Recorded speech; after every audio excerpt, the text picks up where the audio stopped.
Desdoblamiento anormal de S1.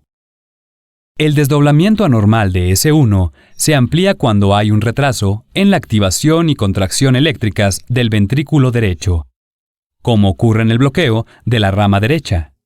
Este retraso en el cierre de la válvula tricúspide produce un desdoblamiento amplio de S1. Escuche ahora desdoblamiento anormal de S1.